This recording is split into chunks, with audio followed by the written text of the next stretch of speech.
মহাপুরুষদের শিক্ষার ধারাবাহিকতা অব্যাহত রেখে আজ আমরা শ্রীরামকৃষ্ণ পরমহংসের শিক্ষা দিয়ে শুরু করছি। প্রতিটি মানুষেরই তার জীবনের উদ্দেশ্য সম্পর্কে অস্পষ্টতা থাকে। সে স্পষ্টভাবে দেখতে পারে না যে তার জীবনের লক্ষ্য কী। জীবনের উদ্দেশ্য সম্পর্কে শ্রীরামকৃষ্ণ পরমহংসের চিন্তাভাবনা কি? আমরা শুনেছি যে আপনি রাতে আকাশে এত তারা দেখতে পান, কিন্তু সূর্যোদয়ের পরে আপনি সেগুলি দেখতে পান না। কিন্তু আপনি কি বলতে পারেন যে দিনের বেলা আকাশে কোনো তারা নেই? অজ্ঞতাবশত মানুষ ঈশ্বরকে দেখতে পায় না। অতএব কেউ বলা উচিত নয় যে ঈশ্বরের অস্তিত্ব নেই। এই বিরল মানবজন্ম লাভের পর যে এই জীবনে ঈশ্বরের কল্যাণের জন্য প্রচেষ্টা করে না, তার জন্ম অর্থহীন হয়ে যায়।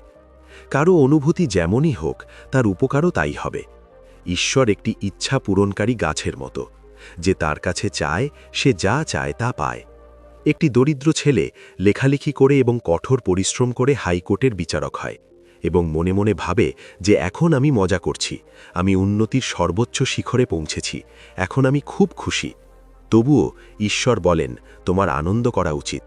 কিন্তু যখন হাইকোর্টের বিচারক চাকরি থেকে অবসর গ্রহণ করেন এবং পেনশন নেন এবং তার অতীত জীবনের দিকে তাকান, তখন তার মনে হয় যে তিনি তার পুরো জীবন নষ্ট করেছেন। তারপর তিনি বলেন যে আমি এই জীবনে আর কি কম করেছি। এমনকি ঈশ্বরও বলেন যে তুমি কি ঠিক করেছ? এই পৃথিবীতে মানুষের দুটি ধরনের প্রবণতা রয়েছে। জনমত হল শিক্ষা এবং শিক্ষা। শিক্ষা একজনকে মুক্তির পথে নিয়ে যায়। প্রবণতা এবং অজ্ঞতাই মানুষকে পৃথিবীর সাথে আবদ্ধ করে। একজন ব্যক্তির জন্মের সময় এই উভয় প্রবণতাই খালি পাল্লার মুহূর্তগুলির মতো সন্তুষ্ট থাকে, কিন্তু শীঘ্রই মানুষের মনের পাল্লার একদিকে পার্থিব আনন্দের আকর্ষণ, অন্যদিকে ঈশ্বরের আকর্ষণ প্রতিষ্ঠিত হয়। যদি মনের মধ্যে জগতের আকর্ষণ বেশি থাকে, তাহলে অজ্ঞতার দিকটি ভারী হয়ে ওঠে এবং ব্যক্তি এই পৃথিবীতে ডুবে যায়। কিন্তু যদি মনে ঈশ্বরের প্রতি আকর্ষণ বেশি থাকে, তাহলে জ্ঞানের দিকটি ভারী হয়ে যায় এবং ব্যক্তি ঈশ্বরের দিকে আকৃষ্ট হয়। ঈশ্বরকে জানো, তাকে জানো, তুমি সবকিছু জানতে পারবে। একের পর এক শূন্য যোগ করলে তুমি শত শত এবং হাজার হাজার শূন্য পাবে। কিন্তু যদি তুমি একটি মুছে ফেলো, তাহলে শূন্যার কোনো মূল্য নেই। শূন্যার মূল্য শুধুমাত্র একটির কারণে। প্রথমে একটি, তারপর অনেক শূন্য। তাই আগে ঈশ্বর, তারপরেই জীবজগৎ। প্রথমে ঈশ্বরকে অর্জন করো, তারপর সম্পদ কামনা করো। বিপরীতে প্রথমে সম্পদ অর্জনের চেষ্টা করো না। ভাগবত অর্জনের পরে যদি তুমি পৃথিবীতে প্রবেশ করো, তাহলে তোমার মনের শান্তি কখনো ধ্বংস হয় না। তুমি সমাজকে সংস্কার করতে চাও, ঠিকই তো।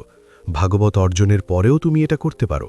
মনে রেখো, ঈশ্বর লাভের জন্য প্রাচীনকালের ঋষিরা সংসার ত্যাগ করেছিলেন। ভাগবত অর্জনই সবচেয়ে প্রয়োজনীয় বিষয়। তুমি যদি চাও, তাহলে তুমি অন্য সব কিছু পাবে। প্রথমে ভাগবত অর্জন করো এবং তারপর বক্তৃতা, সমাজ সংস্কার ইত্যাদি নিয়ে ভাবো। নতুন শহরে পৌঁছানোর পর প্রতিটি ভ্রমণকারীর উচিত প্রথমে রাত কাটানোর জন্য একটি নিরাপদ থাকার ব্যবস্থা করা।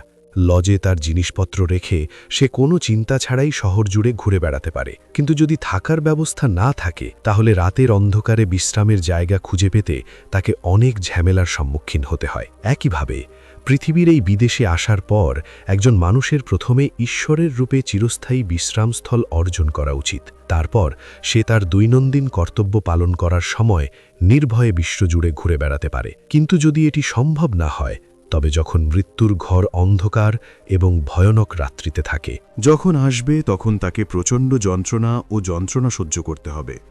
বড় বড় গুদামে ইঁদুর ধরার জন্য দরজার কাছে একটি ইঁদুরের ফাঁদ রাখা হয় এবং তাতে মুড়ি, সরিষা ইত্যাদি রাখা হয়।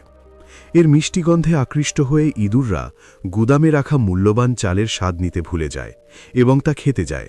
তারপর তারা ইঁদুরের ফাঁদে আটকা পড়ে মারা যায়। জীবের অবস্থাও ঠিক একই রকম। আমরাও এরকম।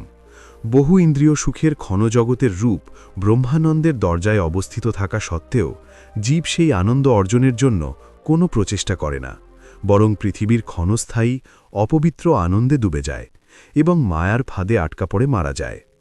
একজন পণ্ডিতজি জিজ্ঞাসা করেছিলেন, থিওসফিস্টরা বলেন যে মহাত্মা, সূর্য, চন্দ্র, তারা, দেবযান ইত্যাদির অস্তিত্ব, বিভিন্ন জগৎ এবং নক্ষত্র সত্য এবং মানুষের সূক্ষ্ম দেহ এই সমস্ত স্থানে যেতে পারে।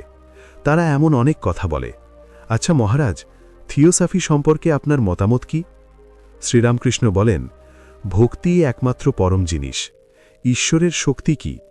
ওই লোকেরা ভক্তির জন্য চেষ্টা করে।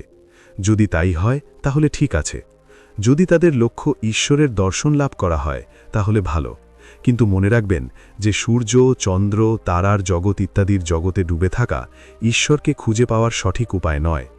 তার পাদপদ্মে ভক্তি অর্জনের জন্য সাধনা করতে হবে, অত্যন্ত উদ্বিগ্ন চিত্তে তার কাছে প্রার্থনা করতে হবে। নানা বিষয়ে ছড়িয়ে ছিটিয়ে থাকা মনকে বের করে সম্পূর্ণরূপে ঈশ্বরের ওপর কেন্দ্রীভূত করতে হবে। বেদ, বেদান্ত বা অন্য কোনো ধর্মগ্রন্থ যাই হোক না কেন, ঈশ্বর কারোর মধ্যে উপস্থিত নন। আত্মা তার জন্য উদ্বিগ্ন না হলে কিছুই হবে না। অত্যন্ত ভক্তি সহকারে তার কাছে প্রার্থনা করা উচিত এবং সাধনা করা উচিত। ঈশ্বর প্রাপ্তি এত সহজ নয়, এর জন্য প্রচুর সাধনা প্রয়োজন। সকল মানুষ কি ঈশ্বরের দর্শন পেতে পারবে? কাউকে সারাদিন ক্ষুধার্ত থাকতে হবে না। কেউ সকাল 9টায় খাবার পায়, কেউ দুপুর 2টায়, কেউ সন্ধ্যায়। একইভাবে প্রতিটি জন্মে, এই জন্মের কোনো না কোনো সময় অর্থাৎ অনেক জন্মের পর সবাই ঈশ্বরের দর্শন পাবে। একটি ছোট শিশু একা ঘরে বসে তার ইচ্ছা অনুযায়ী খেলনা নিয়ে খেলতে থাকে, তার মধ্যে কোনো ভয় বা চিন্তা নেই, কিন্তু তার মা সেখানে পৌঁছনোর সাথে সাথেই সে তার সমস্ত খেলনা ফেলে তার দিকে ছুটে যায় এবং মানুষ মানুষ বলে চিৎকার করে। তুমিও বর্তমানে পৃথিবীতে সুখে খেলছ, চিন্তামুক্ত, সম্পদ এবং খ্যাতির খেলনা নিয়ে, কোনো ভয় বা চিন্তা নেই। কিন্তু যদি তুমি সেই আনন্দময় মাকে একবারও দেখতে পাও, তাহলে তুমি সম্পদ বা খ্যাতির ভয় পাবে না। তারপর তুমি সবকিছু ফেলে তার দিকে ছুটে যাবে। সমুদ্রে অনেক রত্ন আছে, কিন্তু সেগুলো পেতে তোমাকে কঠোর পরিশ্রম করতে হবে। যদি তুমি এক ডুবে একটি রত্ন না পাও, তাহলে সমুদ্রকে রত্নহীন মনে করো না। ডুব দেওয়ার পর শেষ পর্যন্ত তুমি অবশ্যই একটি রত্ন খুঁজে পাবে। একইভাবে ঈশ্বর লাভের পথে যদি আপনার প্রাথমিক প্রচেষ্টা ব্যর্থ হয়, যদি একটু সাধনার পরেও আপনি ঈশ্বরকে দেখতে না পান, হতাশ হবেন না। ধৈর্য ধরে অনুশীলন চালিয়ে যান। শেষ পর্যন্ত আপনি অবশ্যই সঠিক সময়ে তাকে দেখতে পাবেন। চেতনার মূর্তি প্রতীক এবং আনন্দের মূর্তি প্রতীক ঈশ্বরের ধ্যান করুন এবং আপনি আনন্দ লাভ করবেন। এই আনন্দ আসলে চিরন্তন, কিন্তু অজ্ঞানতার কারণে এটি লুকানো এবং হারিয়ে গেছে। পার্থিব আনন্দের প্রতি আপনার আকর্ষণ যত কম হবে, ঈশ্বরের প্রতি আপনার ভালোবাসা তত বাড়বে। কেবল সম্পদের সঞ্চয় বৃদ্ধি পাবে, এটি করে কেউ ধনী হয় না। একজন সত্যিকারের ধনী ব্যক্তির লক্ষণ হল তার বাড়ির প্রতিটি ঘরে একটি প্রদীপ জ্বালানো। একজন দরিদ্র মানুষ এত তেল খরচ করতে পারে না, তাই সে এত দিনের ব্যবস্থা করতে পারে না। প্রতিটি ব্যক্তি জ্ঞান অর্জন করতে পারে। প্রতিটি জীবাত্মা পরমাত্মার সাথে সংযুক্ত। প্রতিটি বাড়িতে একটি গ্যাস পাইপ রয়েছে, যার মাধ্যমে গ্যাস কোম্পানি থেকে গ্যাস তোলা যায়। কেবল উপযুক্ত কর্মকর্তার কাছে একটি আবেদন পাঠান, গ্যাস পাঠানোর ব্যবস্থা করা হবে এবং আপনার বাড়িতে গ্যাসের বাতি জ্বলতে শুরু করবে।